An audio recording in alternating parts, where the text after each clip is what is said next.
Hello Scrum enthusiasts, welcome back to Scrumming with Mike. In today's topic we will break down the 5 key Scrum ceremonies: Sprint Planning, Daily Scrum, Product Backlog Refinement, Sprint Review, and Sprint Retrospective. But before we go into the breakdown, let me explain how the ceremonies flow within the Scrum. These ceremonies are an important part of the Agile development. They help to disseminate timely information, bring common goal and vision, and share team progress to all team members. The complete Scrum team attends all the ceremonies except the retrospective, which the product owner may or may not attend. Scrum calls for the ceremonies mentioned above that form structure to each sprint. Please feel free to look up the definition of sprint in your spare time. Okay, let's get started. First up, we have the sprint planning meeting. The goal of sprint planning is to answer the questions: what are we going to work on, and how are we going to do it? It is also important for the team to have a shared goal and a shared commitment to this goal before beginning their sprint. During planning, the team reviews a list of items they plan to work on during that specific sprint. The team then breaks down these items into tasks for each developer to work on. Second, we have the daily stand-up meeting. Once we begin a sprint, we have what we call a daily scrum, also known as the daily stand-up every day.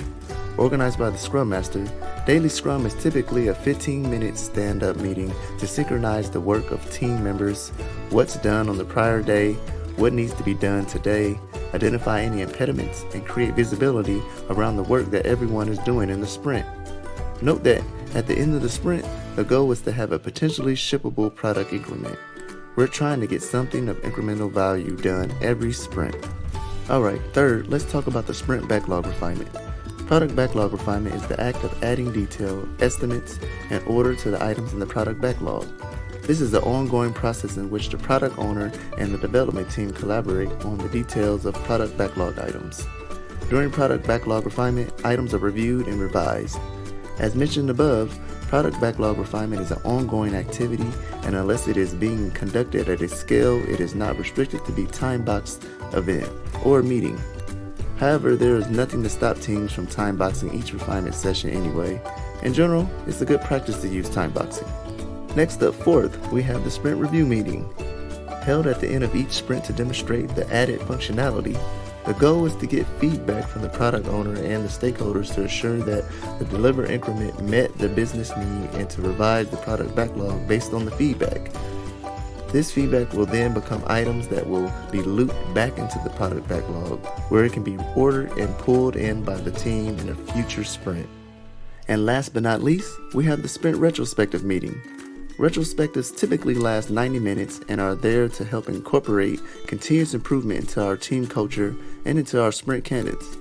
This is where the Scrum team meets to reflect on their previous sprint and to figure out how to improve as a team by asking what went well, what did not, and what can be improved.